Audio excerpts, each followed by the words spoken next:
Hi, Cyndi. Welcome. Thank you. I really am looking forward to this discussion. I'm so excited to have you here. For those of you who haven't had the pleasure of hearing about Cyndi, Cyndi O'Meara is one of the leading nutritionists in Australia. Cyndi is an international speaker, a bestseller. She's also the founder of a Whole Foods food company called Changing Habits. And I've asked Cyndi to come along today so that we can walk you through water, which I know sounds like a really simple topic. However, water really is the most important nutrient. And I often say that we can survive for weeks without food, but we really can only survive for a few days without water.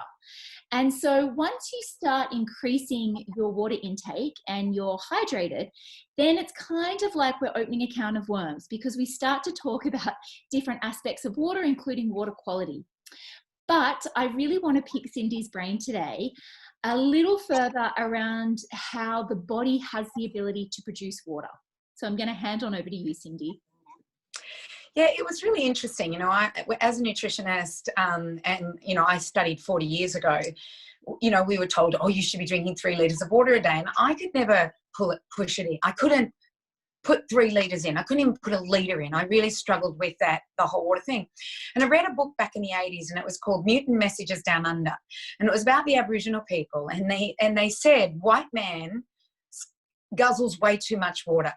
They don't realise the resources that are out there for water. And thinking of the Australian Aboriginal people, they are people that, live in a land where there isn't a lot of water. So I kind of went, well, maybe that's why I don't drink it, but I never really understood it. Even though I'd done the biochemistry of the mitochondria, I still didn't equate that I make my own water. And that's probably why I'm not thirsty all the time and why I can't guzzle 3 litres of water. So it was when that all came to light that I started to not panic about the fact that I should be drinking more water. So there are many ways that the body takes in water, and we'll talk about that in just a sec. But the way it produces water from the food that you consume. And it can produce it either through a protein, a carbohydrate, or a fat. And those 3 macronutrients, and there are 3 major macronutrients, and you can put water in as a macronutrient, but there are food macronutrients. They digest down into amino acids, glucose, and the fat digests down into a fatty acid that then converts to a ketone. Those 3 elements enter something called the Krebs cycle in the mitochondria. The Krebs cycle is where we produce the energy unit that we need in order to do all the functions of the body, give us energy, have beautiful clear skin, eyes, all of that. We need those units of energy. So it uses those 3 foods in order to produce that energy. Now there's a byproduct, 2 byproducts, I should say, apart from the ATP that it produces. And those 2 byproducts are, 1, carbon dioxide, which we then put into our blood system and expire out of our lungs, and we give to the plants because the plants require carbon dioxide. The other thing it produces is water, but it's a specific water, and it's called low deuterium water. Now, a lot of the water in Australia is high deuterium water. It doesn't get into the mitochondria. It doesn't allow the body to hydrate as well as this low deuterium water does. So when you are eating the right foods, and when I say proteins, carbohydrates, and fats, I am not talking about just any protein, carbohydrate, or fat. I'm talking about natural ones that we have eaten throughout evolution that our evolutionary body needs. I'm not talking about protein powders. I am not talking about fructose that has been made from corn syrup. I'm talking about what's in a piece of fruit.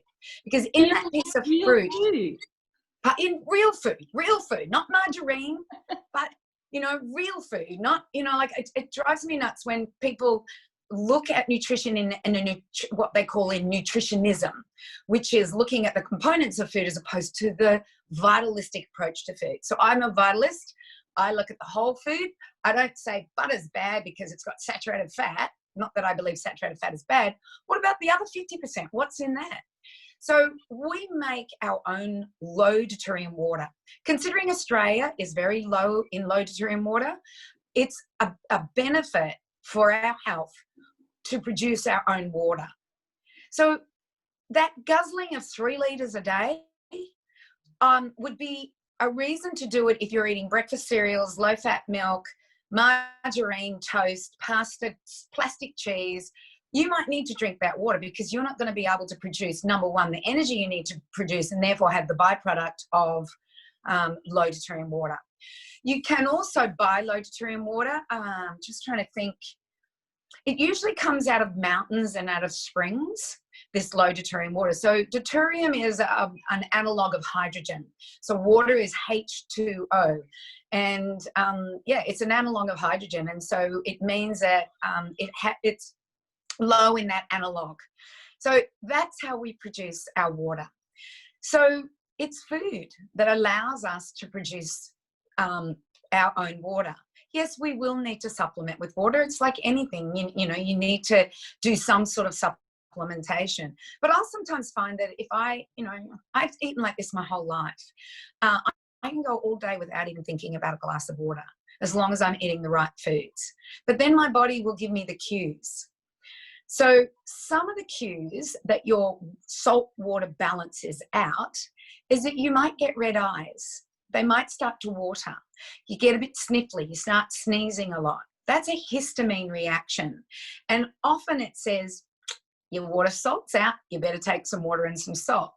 So the remedy for that, and I will challenge everybody who's listening to this to give this a go next time, especially if they have histamine reactions. Next time they have a histamine reaction and they think it's pollen or something like that, why don't you try the salt water trick? So it's 1/8 of a teaspoon of salt with 500 ml of water. Now, we haven't even talked about the quality of the water, and we will do that soon, but that is it. Now, if you're having a histamine reaction and all you've got is white salt and chlorinated water, go for it. But I would prefer you do something better. But if that's all you've got, then go for it. I was with a friend who, and this, by the way, is out of the book, Your Body's Many Cries for Water. And that's one of the cries for water. And I was with a friend who had read this book, and she was getting really sniffly and starting to sneeze. And she just picked up her salt that was on the table, which she would normally not eat. And she put it in her hand and she just licked it. And it completely stopped everything. It was, I'd never seen anything like it. And so this was many years ago. And I asked her about it, and she told me about the book. I read it. And I realized that saltwater balance is what hydrates us. If you are guzzling water without salt, and by the way, people have died from drinking too much water. I think that's a really important thing to point out. You can actually start to remove the absorption of a lot of those beautiful nutrients and minerals from getting into the cells when you overdo it. It's like anything in health. It's kind of that fine dance. You want to do it without overdoing it. And you don't want science, and you don't want some nutritional guidelines to think that you are the same as the person beside you. You're not. And so it's about listening to your body again. There are so many people who have forgotten to listen to their body. As soon as their body hurts, what do? They put a drug inside them to stop that signal. And that signal is so important in letting the body know what it needs. And I always say to people, it's about stop drugging your body and start listening to your body. Even the smallest twinge, what is it saying to you? For me, and I know this is getting away from water, but for me, I was getting aches and pains as I hit 50, and everyone says, oh, it's menopause, Cyndi, that's just what you're going to have to live with. And I don't put up with that. There were signals saying something's wrong. And so I eliminated everything from my diet but meat and veg. That's it. I just left that in. And even the veg were just greens. I didn't have any potatoes or anything like that. I just had meat and greens and small amounts. And in 3 weeks, all those pains disappeared. So then I had to figure out, well, what is it that was causing the problem? And so I introduced foods back into the diet, figured it out. That was 10 years ago. I'm 60 this year. I've no aches and pains, more flexible than I've ever been. I just eliminated that food, never ate it again. You know? I'm really intrigued. What was the food? Wheat. Yeah. And I did a documentary on it because I couldn't believe the difference I felt.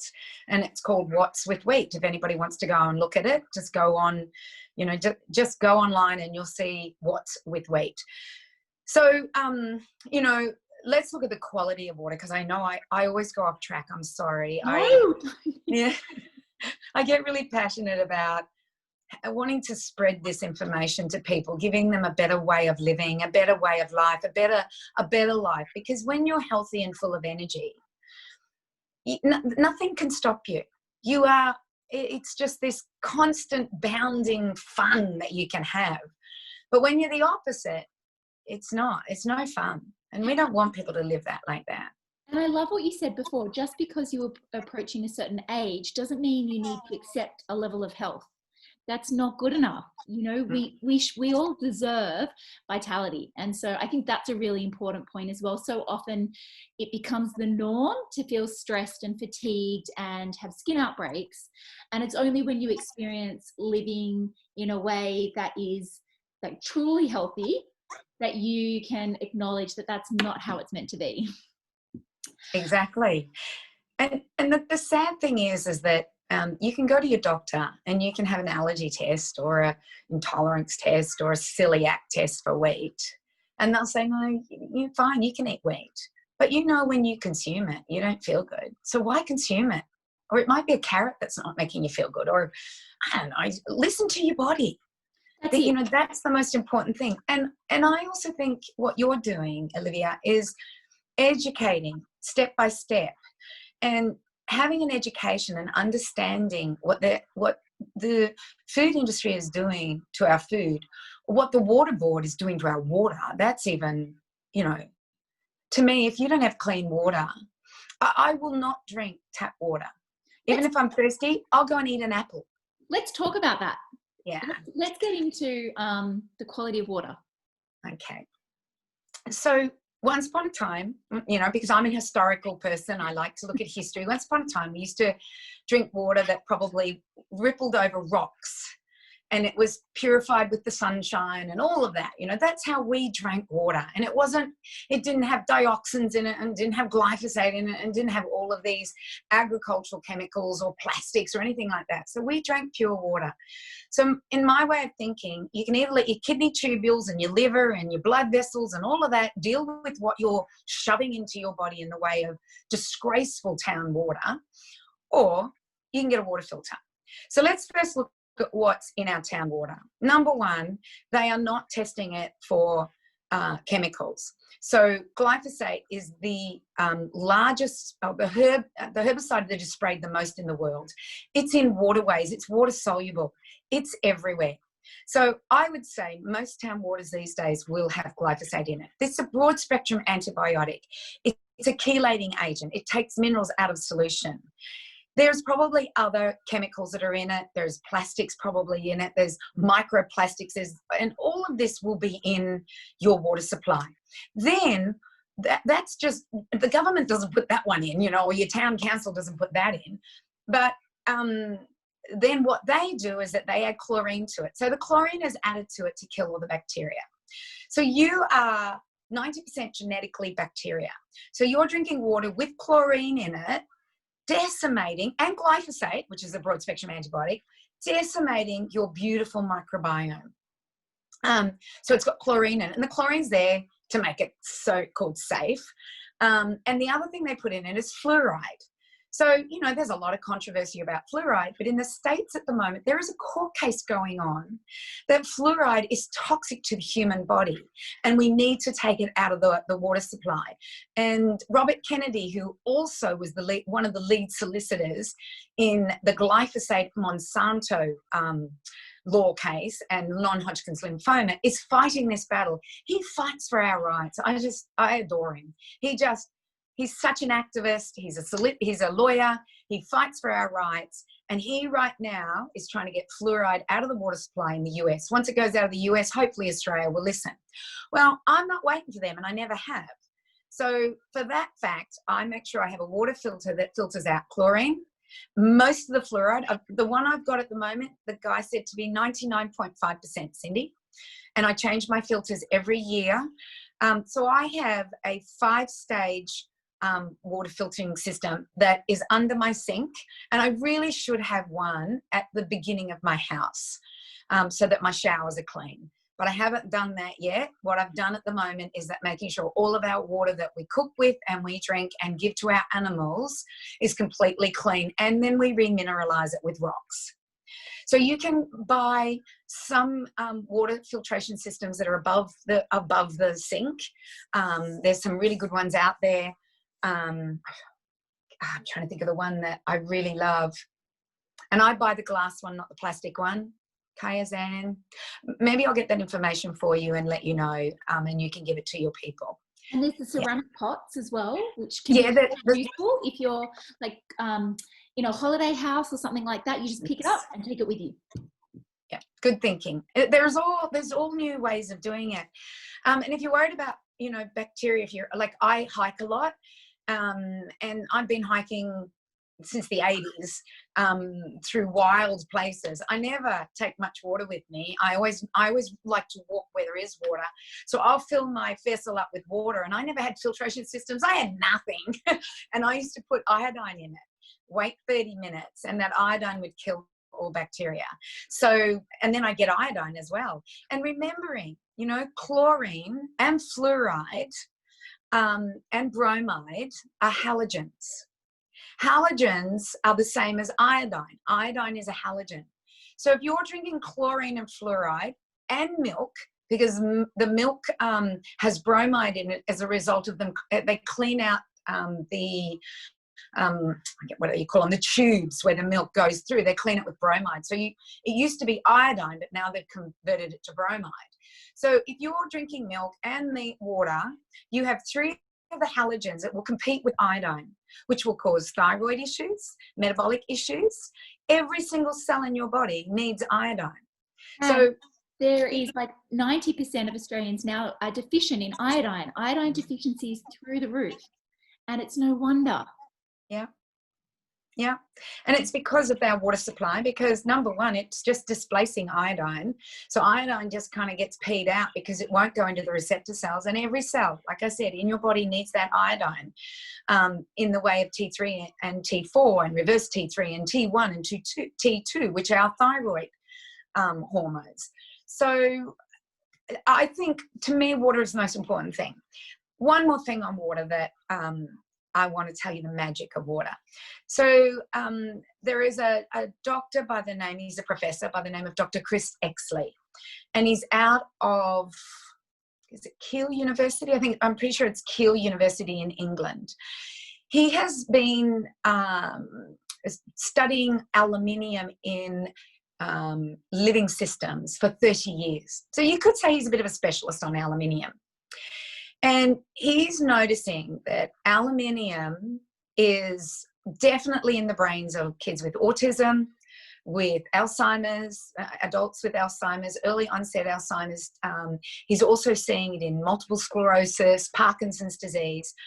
And so what he says is that the best way to get aluminium out of the system, because aluminium is ubiquitous, it's everywhere. It's part of our life. Try not to use aluminium, by the way. Don't boil with aluminium. Don't cook with aluminium. Try and get rid of your aluminium foil. Just get rid of any aluminium that could be in contact with your food. And he says the best way to get aluminium out of the system is high silicon water. So there's a Nusamog that do high silicon water, although they have stopped just at the moment, but they've found high silicon water, I think, in a Umundii spring. There's a mob in Ballarat that do high silicon water, and a water that you will find in Woolworths is Fiji water. So these are high silicon waters that will help pull aluminium out of the system. And aluminium, it's in vaccines, so it's injected into you. It's an adjuvant. And if that aluminium isn't taken out of the system, it sits in a macrophage. Christopher talks about it. He's absolutely incredible. It sits in a macrophage, and then when you get sick, the macrophage starts to move. So it might be in the place of injection. The macrophage starts to move and carries the aluminium with it. And if your blood-brain barrier is open, it will just insert it into the brain. Look up his work. I think it's Kiel University. All you have to do is look up on Instagram, PROF, professor, F for professor, prof. I think it's Chris Exley. Look him up. He's absolutely incredible. And he will tell you silicon high water will get aluminium out of your system. And he believes everybody should be drinking silicon high water every day of their life because aluminium is everywhere and we're in contact with it. Yeah, and again, when you're drinking tap water, then you are getting a lot of anti-nutrients, which again are going to impact on your absorption of minerals like zinc, which again can contribute to the accumulation of aluminium in the body.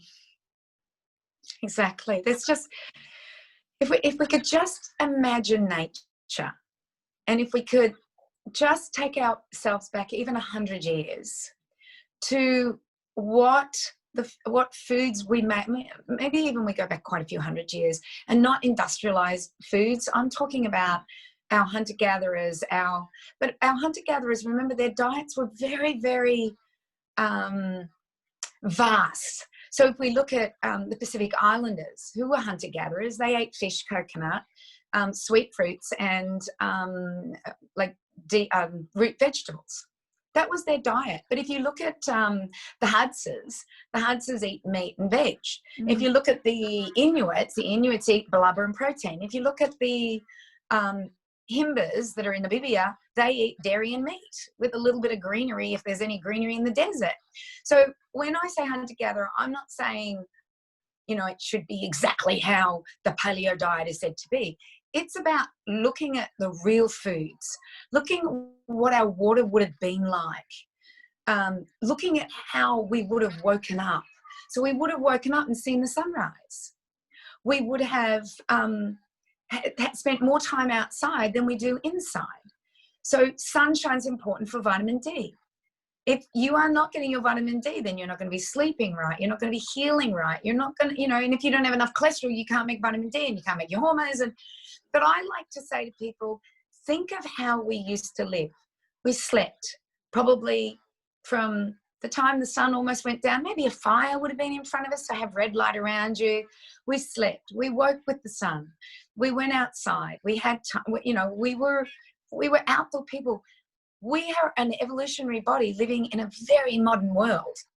And we have to fake the body into believing it still lives back there so it can be healthy. Yeah. So water's the same. Just think about how you would have got water. So as far as, having water with me all the time, I'm just not that person that does it. So, water, if I go for a walk for an hour, I don't need a water bottle. I can survive an hour without my water bottle. If I do carry water because I am doing a 25K hike and there's no water available, then I put it in stainless steel. Yeah. And what would be your top 2 tips? These can be food or lifestyle related, on how you would be conscious of staying hydrated throughout the day. Okay. So I swim every morning in the ocean. Mm-hmm. And I always take a gulp of salt water. Hey. Yeah, I always take a gulp of salt water every single day, except if the ocean's a bit dirty because we've had a bit of rain. I won't do it then. But if it's clear, I will always have 1 gulp, maybe 2, of salt water. So that is my salt that's gone in. I drink coffee, and the fallacy that coffee is a dehydrator is actually, it's faulty science. It's like they've done the test on it. So when I get up in the morning, I will probably drink some water, usually, not always, drink some water, and then I will go and drink my salt water in the ocean, and I'll have a cup of coffee. And that's my hydration for the morning. And I'll sometimes about 1 o'clock feel like a cup of tea. So I have a cup of tea. Sometimes I don't feel like it, so I don't do it. And so then I might have a drink when I get home, and that could be a whiskey. You are saying all the right things. Could be a whiskey with a little bit of ice. And the reason I do whiskey is that it's distilled and I know it's got no Roundup in it. It's pure. And there'll be ice in there, so I'll drink my water then, and then I'll have a good quality meal. And more often than not, my husband will and I will have a cup of tea at night. But that's it. That's my hydration. Unless I am on the farm and working Billy-O outside, sweating up a storm, and then you will see me drink 3 litres. I think tea, so many people think of just sitting there and just drinking litres of water, and tea is one of the best tips on getting good quality water into the body. Yeah. So I'll make up a big pot. My pot's huge. Yeah. Like it would have to be 4 cups. So often in the morning, I'll make up a big pot, and sometimes I'll have one then, but more often than not, I put it in a thermos, take it with me, or sometimes I have it cold because I forget to go to it, and it's always herbal. I go out into my garden. I've got a kaffir lime leaf tree. I've got a lemon myrtle. I've got mint. I've got rosemary, and I just throw them all in the pot with a little bit of licorice root for the sweetness, and that's my tea. I don't do black tea. I don't buy herbal teas. I don't need to. I grow it. But you can buy some beautiful herbal teas. There's some brilliant ones out there. So it's about getting into a lifestyle and enjoying it, and not having to guzzle 3 litres because that's what the bloody government has told you to do. You know, do you really trust the government? And you know what too, and it doesn't take into account, like you said before, if you're outside, if you're an athlete, if you're sweating profusely. So the whole thing of just smashing 8 to 10 glasses of water a day or drinking 3 litres of water a day, it is not individualized at all. And so much of what you've said, Cyndi, is about that bio-individuality and figuring out what works for you, which I love. So thank you so much. A lot to take on board, and I think that you said it so beautifully when you said about the magic of water, and I think the role that water plays in terms of regulating immune system and histamine, which is just so important, and especially right now as we're getting into cold and flu season, it's such a great way to think about naturally supporting your immune system through good quality water. And I have one more thing to add. Immersing your body in cold water also does wonders. How frequently would you do that? Well, I swim every morning, so depending on the temperature. So I was in Melbourne a couple of weeks ago with my brother. So we do a Wim Hof breathing session, and then we jump into 6 degrees. Oh, it's so cold. It's freezing. So the 2 of us jump into 6 degrees. I'm lucky I live in Queensland. The water at the moment, I'd say it's about 18, 19 degrees. But there's cold patches. Like this morning we were swimming and I just squealed through one cold patch. It was so cold. But you can do an ice bath. Fill your bath with cold water, throw a whole thing of ice in it, and immerse yourself in it. 3 minutes. It will activate so much. So it's not just about the water you put in, it's also that cold exposure. There's water, to live around water, to be around water, to immerse yourself in water, to me, are the luxuries of life. We are so lucky that we have this. So take those luxuries. And I have to tell you, my brother, I haven't done it. He goes up to Mount Hotham, for those Victorians out there, he goes up to Mount Hotham and plunges in the lakes in the winter. Wow. It's hard enough in the summer, let alone the winter. So plunge into water, know your body makes water, drink clean water. If you've got an aluminium problem, drink silicone water. It's the best way to get the aluminium out of the system.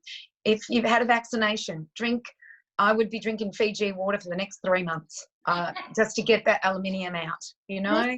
As you said, when you eat real food, like celery and cucumber, they're over 90% water. Yeah. And so again, when you eat the rainbow and you eat more veggie-based foods, you'll naturally be supporting hydration. Yep, you got it. Thank you so much. You're very welcome. Take care, Cyndi. I'm going to include all of your recommendations and Cyndi's amazing documentary, which you guys need to watch, below. So thank you.